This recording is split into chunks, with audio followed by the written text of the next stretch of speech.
A vida saudável paira sobre nós como ideal supremo. Queremos ser felizes e para isso é preciso ter saúde. Mas o que é saúde? Saúde, por milênios, foi entendida como equilíbrio, harmonia. O seu contrário, o desequilíbrio, seria a doença. Com as devastações que o mundo sofreu com a Segunda Guerra Mundial, a Organização Mundial de Saúde ampliou o conceito de saúde para um estado de completo bem-estar físico, mental e social, e não somente a ausência de uma doença ou enfermidade. Esta mudança conceitual implicou em outras mudanças na prática da medicina. Se saúde é um estado de completo bem-estar, em tese, qualquer mal-estar pode ser tratado pela medicina.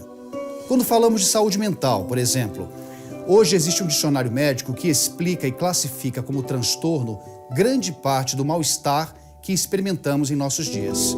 Nossos comportamentos e sentimentos estão ali, de alguma forma, catalogados. Progredimos ou estamos transformando em patologias os problemas naturais do dia a dia?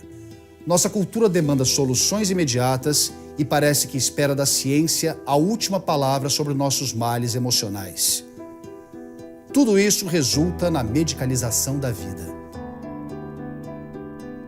Estamos realmente vivendo uma epidemia de transtornos mentais? Nós que trabalhamos no campo da clínica, cada vez mais é difícil que a gente receba alguém, um novo paciente, e que ele chegue e que ele se surpreenda com o tema do diagnóstico. Em geral, ele já vem com o próprio diagnóstico. A questão do diagnóstico psiquiátrico deixou de ser uma questão técnica e passou a ser uma questão discutida por todos. Seja num nível pessoal, num nível entre amigos, na vida cotidiana, na televisão, enfim. O diagnóstico psiquiátrico virou a nossa maneira contemporânea de subjetivar as nossas vivências emocionais. Cada vez mais nós temos uma tendência de conceber o nosso sofrimento, as nossas paixões, as nossas dificuldades em termos médicos e de organizar a nossa mentalidade dessas questões a partir de uma perspectiva médica. O que é um transtorno mental? Hoje nós temos os termos da linguagem psiquiátrica são termos da língua cotidiana. Não é surpresa para ninguém que se falar em toque, falar em transtorno de pânico, transtorno de ansiedade, transtorno afetivo bipolar, bipolaridade, TDAH. São termos que circulam na vida cotidiana. São maneiras pelas quais nós concebemos os nossos sofrimentos, são as maneiras pelas quais nós nos comunicamos e, principalmente, são as maneiras pelas quais nós nos situamos em primeiro lugar para pensar a respeito do que nos acomete. Mas eu gostaria de apenas lembrar para vocês do nosso ponto de partida. O nosso ponto de partida é essa ideia, haveria uma epidemia de transtornos mentais? Se nós pegarmos dados do Instituto Nacional de Saúde Mental dos Estados Unidos, estima-se que 26,2% dos americanos que sejam mais velhos do que 18 anos de idade tenham algum tipo de transtorno mental diagnosticável. 26,2%. Em maio de 2013, um estudo publicado pelo Serviço de Controle de Doenças dos Estados Unidos, ele mostra que um total de entre 13% a 20% das crianças vivendo nos Estados Unidos experimentam um episódio de transtorno mental em um ano. 13% a 20%. Uma de cada 5. Se a gente vê essa expansão da identificação de transtornos mentais na cultura em geral, é necessário que a gente discuta o porquê. Vários motivos, várias questões estão em jogo e a gente precisa de muita serenidade para discutir esses temas. Se a gente não entender o que é essa noção de transtorno mental, qualquer debate ele se torna impossível. Então, a noção de transtorno mental é uma noção que surge de debates a partir dos anos 60 nos Estados Unidos, de um momento que a psiquiatria estava em grande crise. Ela era atacada pela antipsiquiatria, ela dispunha de muito poucos tratamentos efetivos, havia uma diminuição importante do poder médico, Porque como a antipsiquiatria era muito forte, como as técnicas psicoterapêuticas, psicanalíticas e outras tinham um poder muito significativo nos Estados Unidos, a questão do poder médico no campo psiquiátrico era muito diminuída. Ora, em psiquiatria, a ideia de doença mental sempre foi muito problemática. E que a gente pode resumir um pouco o núcleo do conflito nos termos mais ou menos colocados por Kurt Schneider, um grande psiquiatra alemão que não pode em nada ser acusado de antipsiquiatra. Ele dizia: a noção de doença mental só pode ser uma contradição nos termos. Se ela é uma doença, não pode ser mental, e se ela é mental, não pode ser doença. Thomas Haas, aí sim, um antipsiquiatra, ele dizia assim: então, a noção de doença mental não é apenas uma metáfora, ela é uma má metáfora, com consequências políticas muito fortes. Porque ela permite dar uma autorização, uma legitimação de uma intervenção médico-psiquiátrica no campo de transtornos supostamente médicos. Dá uma autoridade médica para interferir em questões que são, em última hora, humanas e morais. A ideia, então, de um transtorno mental busca resolver esse problema. Transtorno mental é a tradução para o português da expressão inglesa que deu origem a esse debate de mental disorder, de um transtorno mental, uma mental disorder. No século XIX, o médico Philippe Pinel introduziu uma proposta de tratamento moral para os pacientes psiquiátricos. A loucura era vista como um desvio da natureza do homem e devia ser tratada com a correção dos hábitos, das ideias. Assim, a psiquiatria da época tenta dominar a loucura, trancando-a dentro dos asilos. A antipsiquiatria foi um movimento de crítica a esta psiquiatria vigente, que teve seu auge nas décadas de 1960 e 70, promovendo alternativas terapêuticas.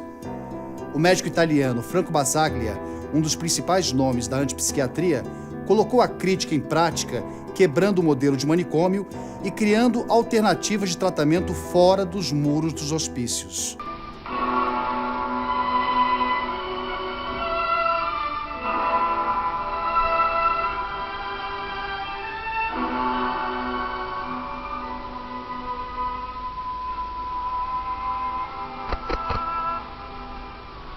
Nel novembre del 1962 l'equipe psichiatrica diretta dal professor Franco Basaglia apre il primo reparto dell'ospedale.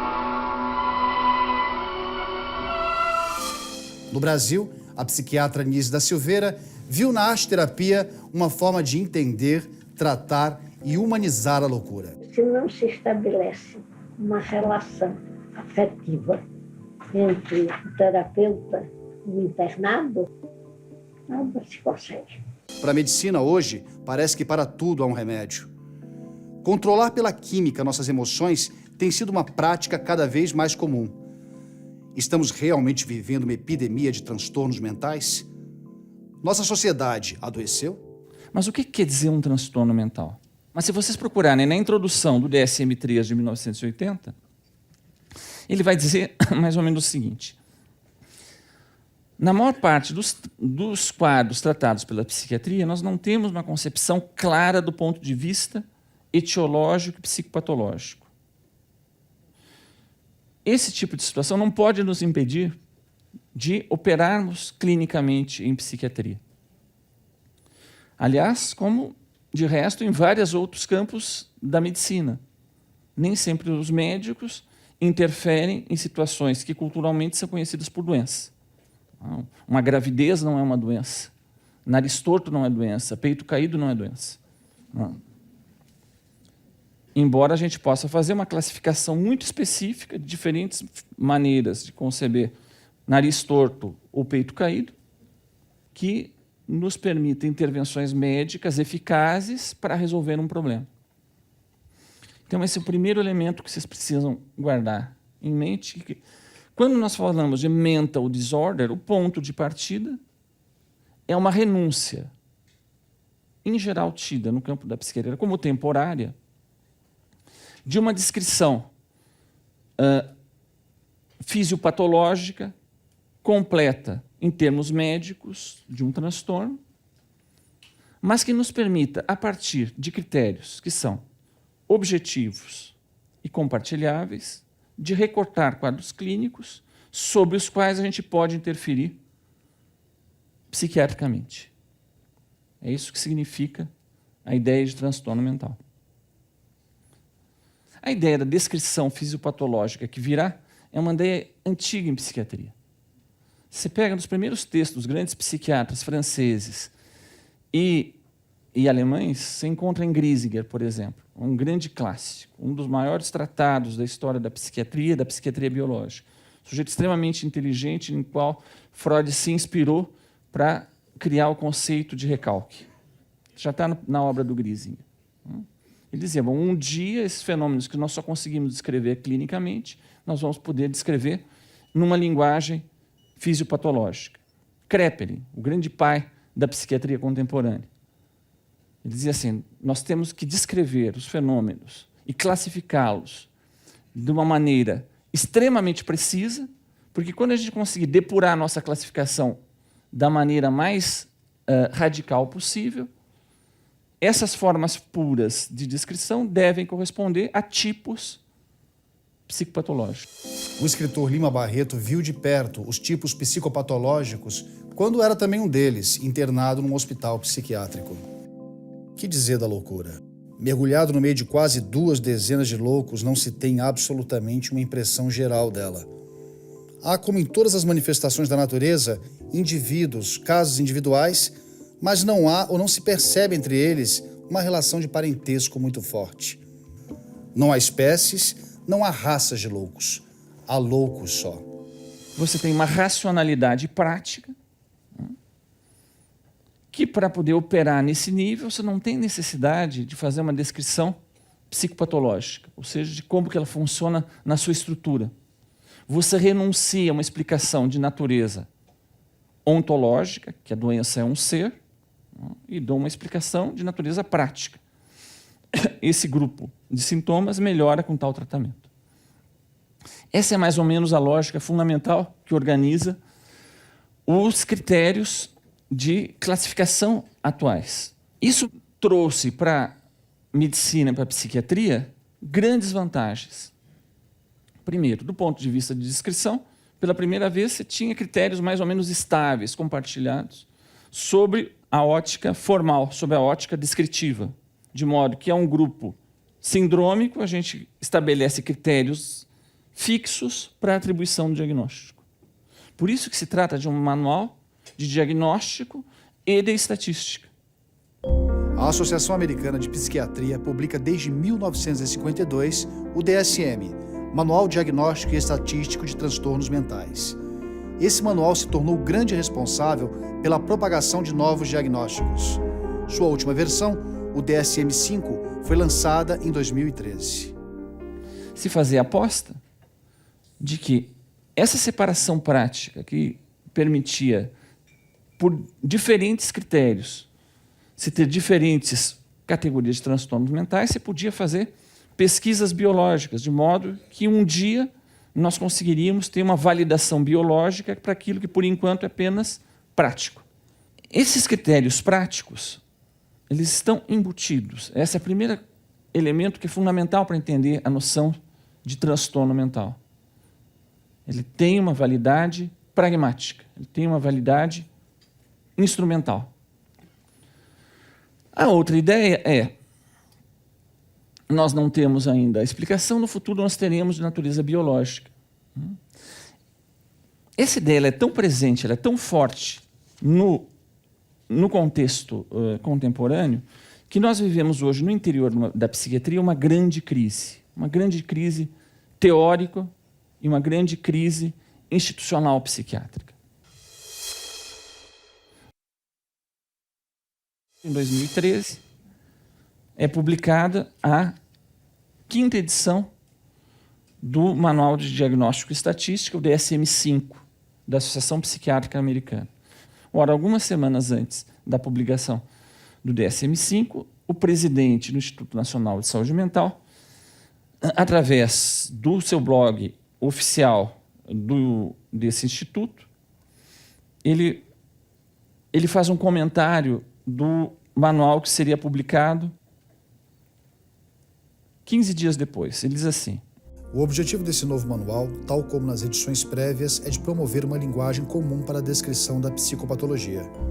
Embora o DSM tenha sido descrito como a Bíblia desse campo, ele é, no máximo, um dicionário, criando um grupo de rótulos para definir cada uma dessas entidades.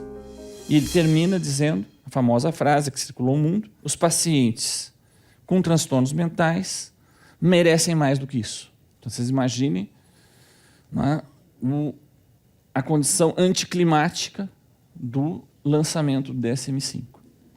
Você vai lançar um manual que é desautorizado publicamente, alguns dias antes, pelo principal organismo de Estado de financiamento. Ele diz mais, que o Instituto Nacional de Saúde Mental dos Estados Unidos não voltaria a financiar pesquisas psiquiátricas que utilizasse o DSM como Bíblia, como a sua referência. E por quê? Vocês veem, o argumento é claro. Para que isso tenha validade científica, ele tem que primeiro ser descrito em linguagem biológica, em linguagem médico-biológica. Ou seja, tem uma racionalidade que medicina é biomedicina. A biomedicina atua na interface entre biologia e medicina, dedicada a compreender as causas e efeitos das doenças, desenvolver diagnósticos e tratamentos. Então, nós vemos aqui vários elementos que se explicitam nesse conflito interno à psiquiatria contemporânea. Ao mesmo tempo, um sistema de diagnóstico fez um sucesso mundial. Vocês vejam, a Associação Psiquiátrica é norte-americana, mas a influência desses diagnósticos é mundial, de modo que ela influencia e dialoga com os critérios da própria Classificação Internacional de Doenças da OMS. Ao mesmo tempo, mostra bem que havia alguma coisa de estranho na maneira de que nós ouvimos falar publicamente dos transtornos mentais. Vocês vejam que a gente entrava no debate renunciando à ideia de doença mental. Só que se eu ouvia a autoridade médico-psiquiátrica vir publicamente falar: o transtorno de pânico é uma doença muito séria.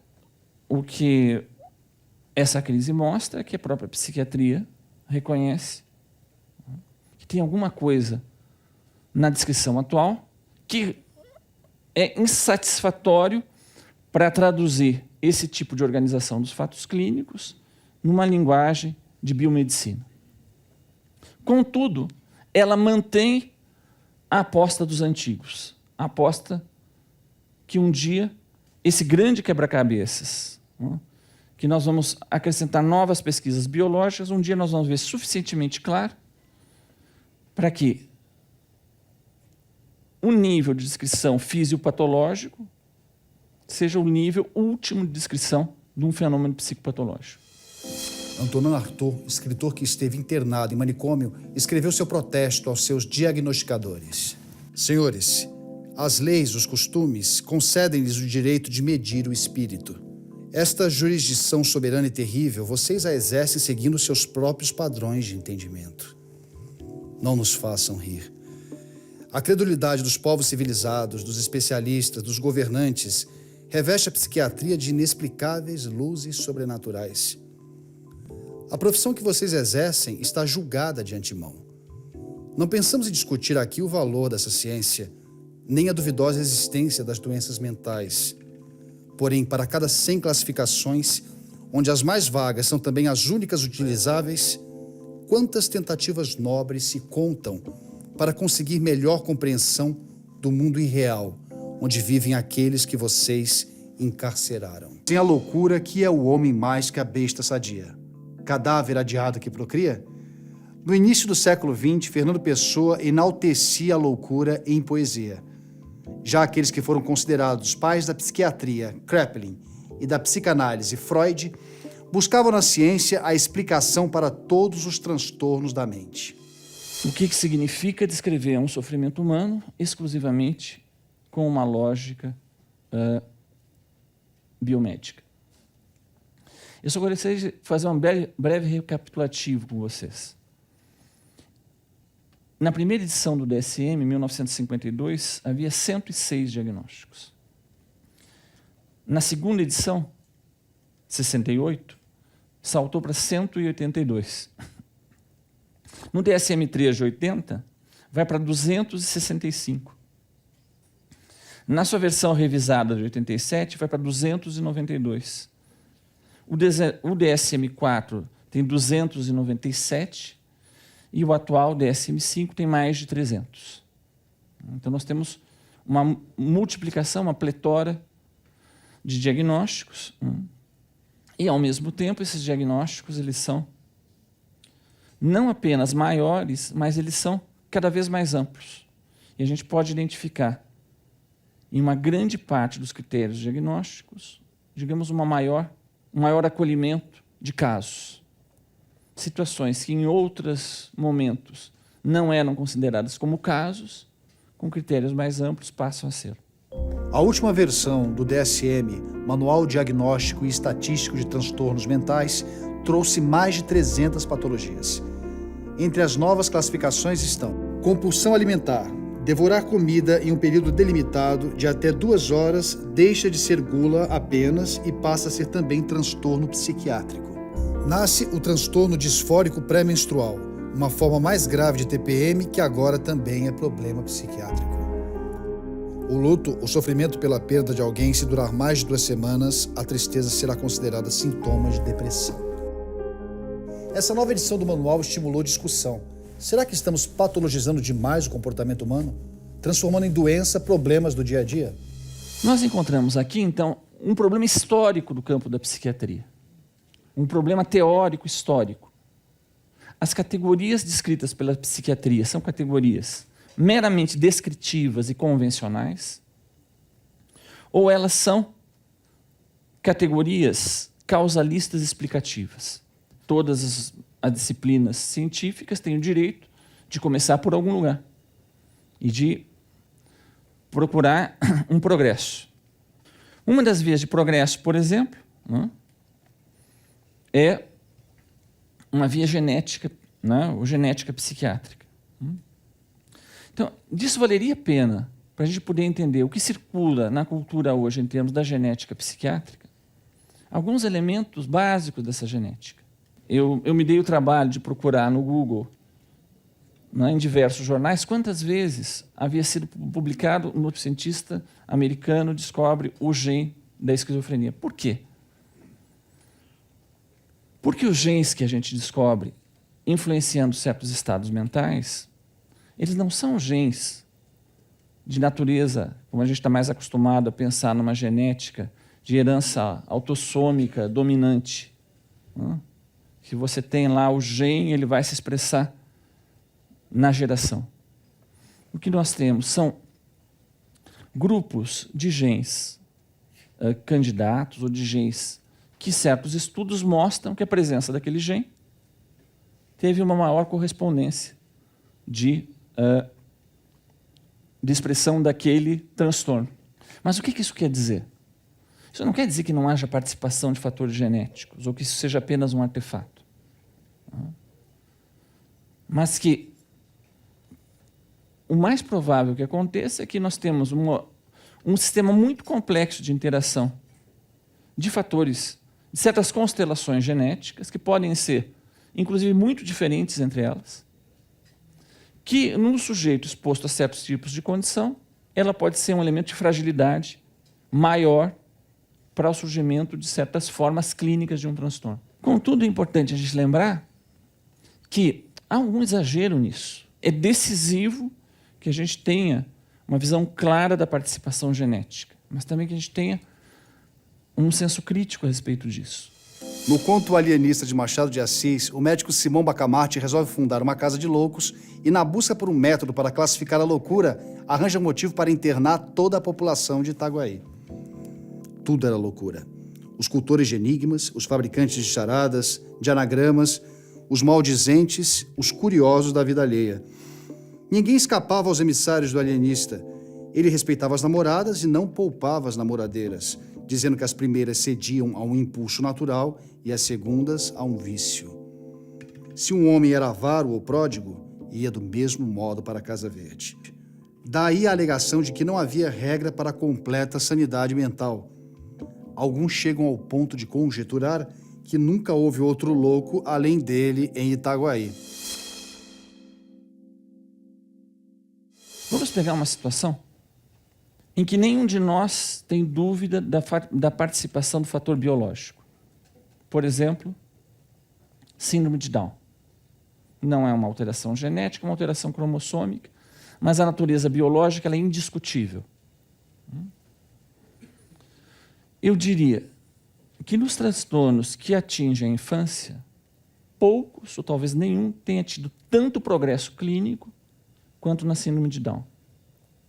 Em termos de inserção social, em termos de melhora de sintomas, em termos de aprendizagem, em termos de expectativa de vida, em termos de qualidade de vida, em termos de, enfim, de como nós concebemos o que possa ser a existência de uma criança com síndrome de Down.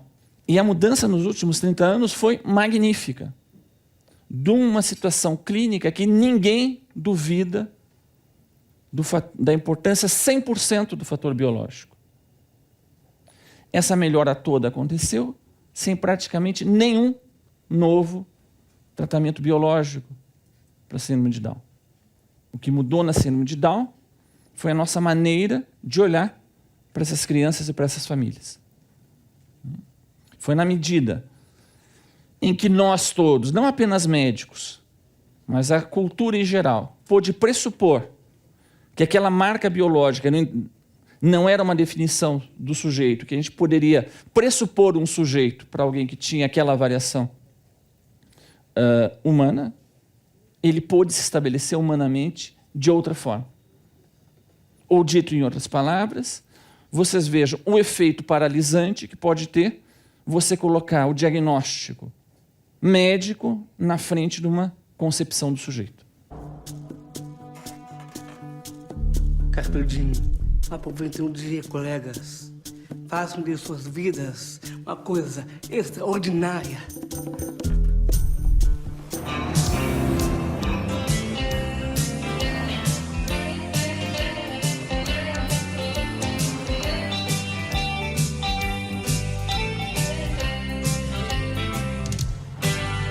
O olhar e o discurso que nós tínhamos sobre as crianças com síndrome de Down foi tão deletério durante muito tempo. E o que a gente faz hoje quando a gente define uma criança pelo seu diagnóstico? Qualquer clínico já teve a situação, mas naquele dia foi um grande impacto. Aquela senhora entra na sala e me diz assim, primeira vez que eu encontro, ela se apresenta e diz assim, doutor, meu filho é TDAH. É interessante, porque ela não disse que meu filho tem o diagnóstico de TDAH. Não? Ela não diz que essa criança tem uma paralisia, enfim, numa área da vida, que ele está com dificuldades. Ela diz que o verbo ser, ele define o ser do seu filho pelo diagnóstico psiquiátrico, de transtorno de déficit de atenção. É interessante a gente pensar um pouco também na retórica disso. Às vezes a gente encontra na psiquiatria, os próprios psiquiatras dizem assim, devemos evitar o preconceito. Tá certo, também acho. Mas você chama o seu transtorno com duas negativas. É um transtorno de déficit de atenção. Qual é o efeito que tem? Mamãezinha, seu filho tem um transtorno, o filho da sua amiga não tem. Ora, tem um recorte na ideia de transtorno de déficit de atenção que não concentrar é um transtorno, é marcado negativamente. Mas vamos pensar, por exemplo, o seguinte, chegou o Marciano aqui em Campinas, vê essa situação do transtorno de déficit de atenção. Ele vai comunicar para a sua base em Marte. Ele vai dizer assim, olha, tem uma situação muito estranha na Terra. Porque eles colocam os filhos deles com 5 anos de idade na escola, porque eles têm que aprender inglês, Porque se chegar falando inglês aos 10 com um pouco de sotaque, eles não conseguem mais concorrer. Na Terra, hoje, prestar atenção é um valor. Mas aqui em Marte, criança tem que bagunçar. Criança que presta muita atenção aqui tem um transtorno. Criança precisa mesmo estar num outro registro. O que eu quero dizer com isso? Que a gente não consegue definir um traço genético abstraindo o mundo no qual ele se inscreve, abstraindo a circunstância concreta onde ele está. Numa certa constelação, aquele traço ele pode ser muito mórbido, e numa outra constelação, esse outro traço pode ser muito favorável. E essas situações humanas elas são históricas, elas são políticas. Depois que o homem conseguiu nomear todas as partes do corpo o inquieta menos. Atualmente, cada um de nós sabe que a alma nada mais é que a atividade da matéria cinzenta do cérebro. A dualidade entre a alma e o corpo foi dissimulada por termos científicos e hoje não passa de um preconceito fora de moda que só nos faz rir. Reparem que hoje ninguém mais é distraído ou introspectivo. Tem transtorno de déficit de atenção. Não estamos inquietos ou incomodados. Sofremos de transtorno de ansiedade. Não variamos de humor, somos bipolar. Não ficamos mais tristes ou desiludidos, precisamos tratar nossa depressão. Foucault dizia que a doença só tem realidade e valor de doença no interior de uma cultura que a reconhece como tal. Então, que época é essa nossa que faz do diagnóstico psiquiátrico quase uma necessidade para definir quem somos? Por que foi que fizemos dos manuais de diagnóstico a bula da vida? Se a gente pegar, por exemplo, um autor muito importante dos anos 70, que é o Christopher Burse, ele diz assim: o que é uma patologia? Uma patologia é um desvio em relação a um design biológico previsto para a espécie. Ou seja, o campo para se decidir as proposições sobre o patológico é o campo das ciências naturais. Quando ele fala dessa extrapolação de patologia para o campo mental, quando ele fala de saúde mental, ele diz assim: só pode ser científico se a gente fizer uma proposição para a saúde mental que seja análoga a essa ideia de saúde física e de doença física. Ora, ele diz, essa concepção de saúde como ausência de doença e da patologia como desvio do design são noções isentas de valores. Ela deve ser, então, concebida como uma função biológica, por um lado. Qual é o protótipo da função biológica e qual é, por outro lado, uma normalidade estatística. A gente consegue, então, identificar se tem esses dois, se a função biológica continua se repetindo e se a gente mantém uma normalidade estatística. Ora, um outro autor importante que vai tentar propor uma hipótese alternativa a esse ponto de vista chama-se Jerome Wakefield, que é um dos grandes pilares teóricos do DSM, da noção de transtorno mental do DSM. Ele diz assim, que nos transtornos mentais nós não temos ainda o teste laboratorial que deu padrão ouro, que permita inscrever o transtorno mental como uma patologia como as outras no campo da biomedicina. Ele vai trazer hipóteses darwinistas, que vai dizer, a função e a função mental foi aquela que foi selecionada pela evolução como a mais adaptativa para a espécie naquele momento. Então, para se falar de transtorno, tem que ter duas características. Ela tem que ser, por um lado, ela tem que ter essa alteração no design selecionado pela seleção natural, e, por outro lado, ela tem que ser vivida culturalmente, socialmente, como um prejuízo. Não pode ter nem só um, nem só outro. Ora, quando você diz essas duas coisas, primeiro, ela depende de um comportamento ou de um funcionamento mental que foi selecionado pela evolução. Hoje a gente fala muito das superbactérias dos hospitais. Por que elas são superbactérias? Por quê? Você tem lá uma cepa de bactérias numa certa parte do hospital.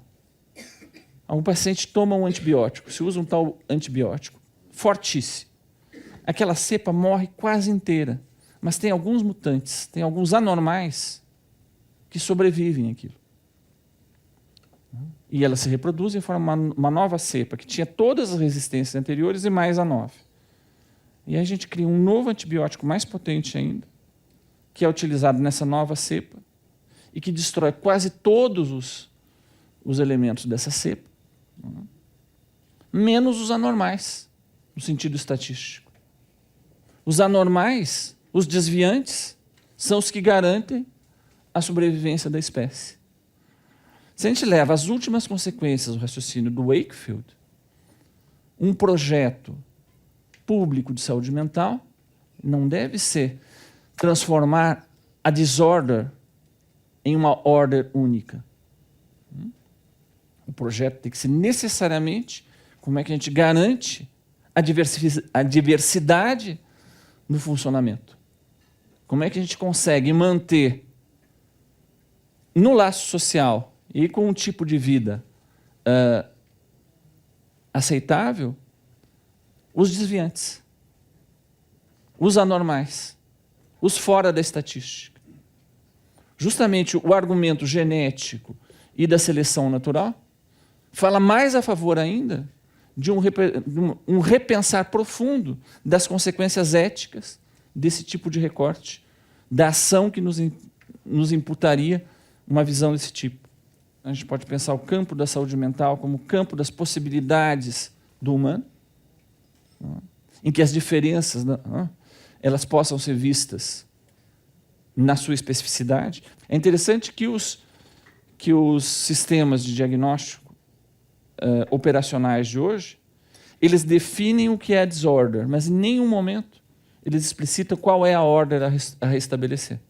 É necessário, é indispensável e é muito bem-vindo um grande progresso nas neurociências.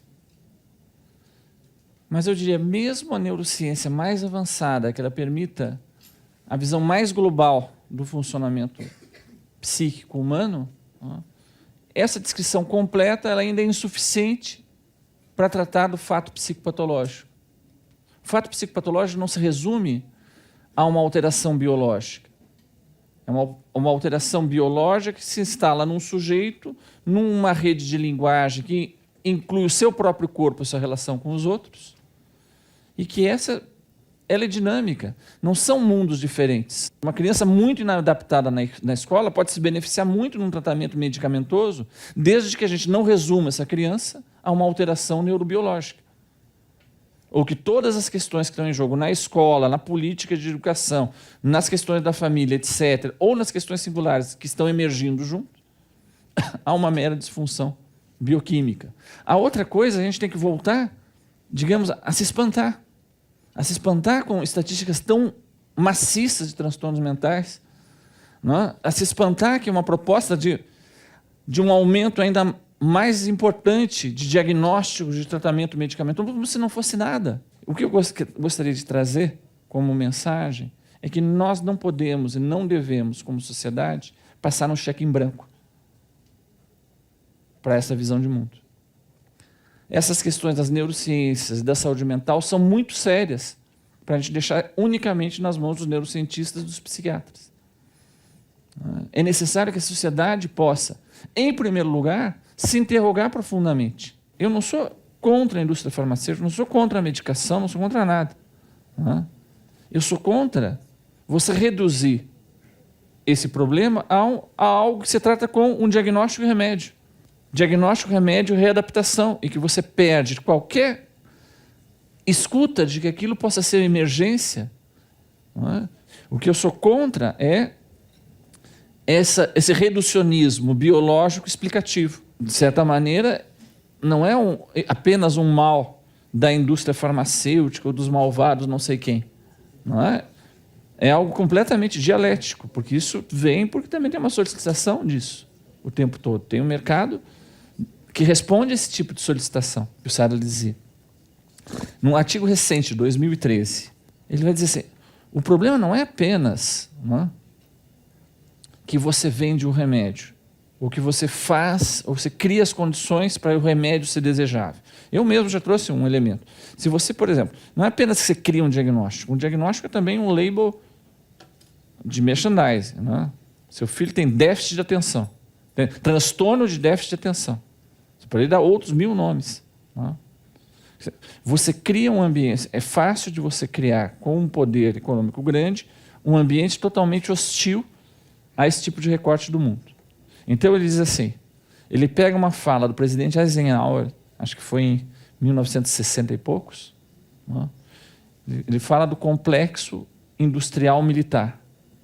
O presidente da República dos Estados Unidos, no seu discurso de adeus, ele está saindo dos Estados Unidos, ele diz assim, a gente tem que prestar atenção, porque o poder deles é muito grande, e não apenas de utilizar a força diretamente, mas de criar as mentalidades. Talvez vocês tenham assistido um documentário dos anos 70 sobre a Guerra do Vietnã, chamado Corações e Mentes.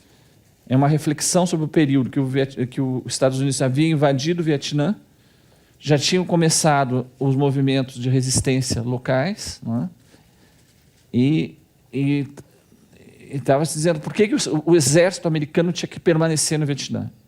Então tem diversos depoimentos, e um deles é um recorte de uma manifestação acho que é do Lyndon Johnson, presidente da época, que ele faz ele se dirige à nação americana para explicar por que os Estados Unidos deveria continuar na guerra. Ele diz assim, a vitória de uma guerra não se dá com a ocupação dos territórios. A gente ganha uma guerra quando conquista os corações e mentes. Ora, um diagnóstico de desordem, ele imputa uma ordem. Ele te faz ler o mundo a partir do que a normalidade seria aquela ordem. E quando eu mesmo me auto-aplico, para mim ou para o meu filho tem essa desordem, por favor, doutor, faz pelas vias mais rápidas, põe ele em ordem, ganhou a guerra. Corações e mentes conquistados. Com isso quer dizer que o diagnóstico psiquiátrico ele é inválido? Não é inválido. Isso quer dizer que é como uma substância que a gente não pode prescindir dela, mas tem que saber usar muito bem. Hoje, a gente não consegue dispensar a medicina biomédica. Não consegue. Não acho nem que seria justo. Seria burro. Você tem a obrigação de, ao mesmo momento que você diz assim, tá bom, vamos estabelecer uma política de saúde que leve isso em conta, tem que, ao mesmo tempo, quais são os dispositivos críticos que nós vamos colocar em funcionamento que nos permita ter uma distância para pensar o que a gente está fazendo quando a gente importa como valor nosso simplesmente esse pacote que vem em torno da ordem implícita na desordem.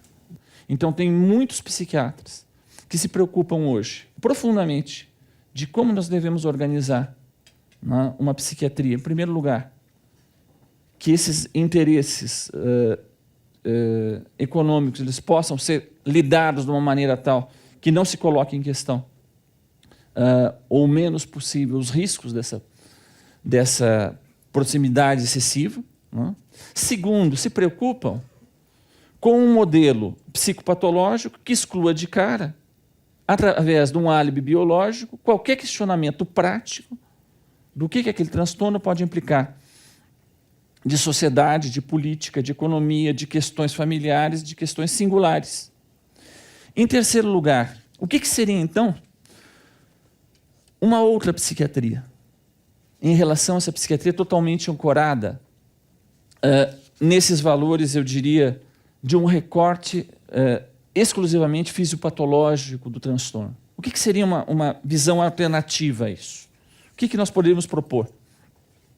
O que seria uma psiquiatria que voltasse a ser não apenas uma psiquiatria dos dados, em que a palavra do outro ela é trazida para confirmar ou refutar uma hipótese prévia, mas que ela possa novamente permitir que o clínico se surpreenda, que algo de novo, que não estava previsto no meu esquema prévio, possa surgir daquela situação singular, daquela situação familiar, daquela situação social, daquela situação de escola.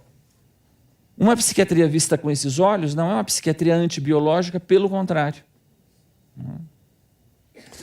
É como colocar tanto o diagnóstico como o tratamento farmacológico a serviço de uma concepção de um sujeito que não se reduz a uma descrição extensiva biológica da sua natureza.